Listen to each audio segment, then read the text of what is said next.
Finally 12 दिन के बाद ईरान और इसराइल के बीच जंग में सीज फायर हो चुका है। जी हाँ दोस्तों, जंग बंदी हो चुकी है। दोस्तों, क्या आपको मालूम है कि ईरान और इसराइल के इस जंग में सीज फायर करवाने वाला कौन सा मास्टरमाइंड मुल्क था? दोस्तों, आप समझ रहे होंगे कि डोनाल्ड ट्रंप। नहीं, डोनाल्ड ट्रंप ने इस सीज फायर में कोई भी वाइटल रोल अदा नहीं किया है।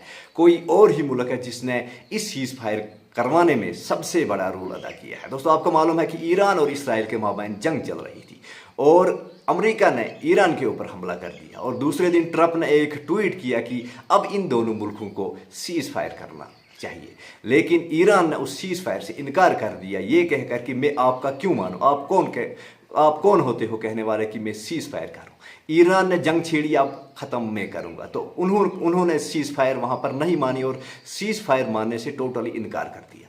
लेकिन दोस्तों, एक ऐसा मास्टरमाइंड मुल्क है जिन्होंने सीज फायर करवाने में सबसे बड़ा रोल अदा किया है, लेकिन शर्तें जो है वो ईरान की मानी है। यानी ईरान ने जो जो शर्तें रखी थी सीज फायर के लिए, उन शर्तों को आखिरकार मानना ही पड़ा। तो दोस्तों, यहाँ पर सुपर पावर के तौर पर ईरान मुल्क जो है वो उभर कर आया है। अब उसने इसराइल और अमेरिका दोनों को धूल चटा दी है और एक सुपर पावर मुल्क के तौर पर उभर कर आया है। और जो तीसरा मुल्क था जिन्होंने सीज फायर करवाने में सबसे बड़ा रोल अदा किया, वो था कतर।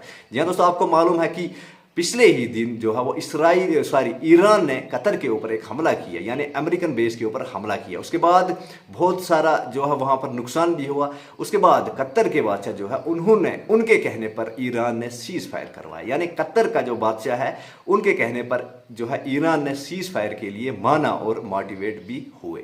तो दोस्तों, सीज फायर के लिए कौन कौन सी शर्तें रखी गई, जिन शर्तों की वजह से ईरान ने एक्सेप्ट किया कि मैं सीज फायर करूंगा। दोस्तों, सबसे पहली शर्त यह है कि उनका ये कहना है कि अब जो मेरे मुल्क में एटमी जो प्रोग्राम चल रहा है उसके ऊपर कोई उंगली नहीं उठा सकता। यानी अगर मैं कोई एटमी प्रोग्राम अपने मुल्क में करूं तो बाहर का अगर कोई भी यहां पर आएगा, मैं उससे अपने मुल्क में आने नहीं दूंगा। कोई टीम आए या फिर कोई भी आए, मैं किसी को भी अपने मुल्क में एटमी जो भी प्रोग्राम है मेरा, उसको नहीं दिखाऊंगा, ना ही इधर अपने मुल्क में आने दूंगा। यानी उनका ये क्लियर मैसेज है कि अब मैं एटमी हथियार बनाऊंगा और किसी के डर के बगैर बनाऊंगा।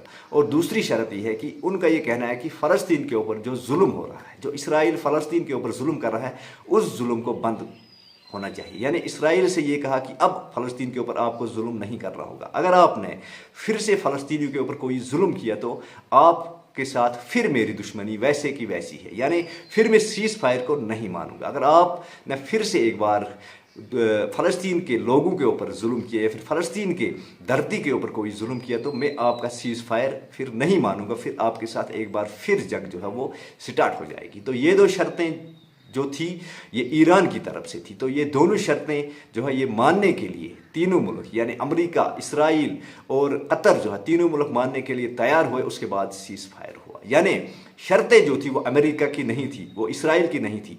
शर्तें जो थी वो ईरान की थी और शर्तें ईरान की थी और उन शर्तों को मानने के लिए इन सबको मजबूर होना पड़ा। अगर ये सब लोग उन शर्तों को नहीं मानते तो ईरान सीज फायर करने से इनकार कर देता और जंग ऐसे ही जो है वो जारी रहती, सीज फायर नहीं होता। लेकिन कतर उन्होंने इस सीज फायर करवाने में सबसे बड़ा रोल अदा किया और उन्होंने ईरान से जो है वो कहकर सीज फायर करवाया, जिसकी वजह से जंग रुकी और कत्लो गारत जो है वो बंद हुआ।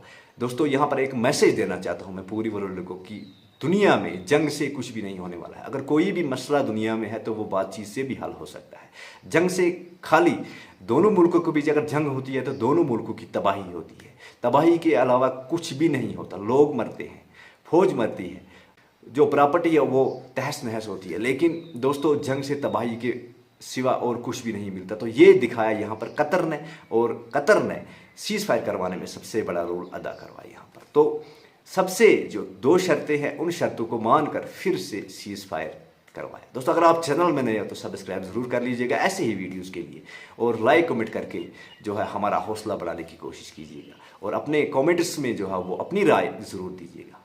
Thank you.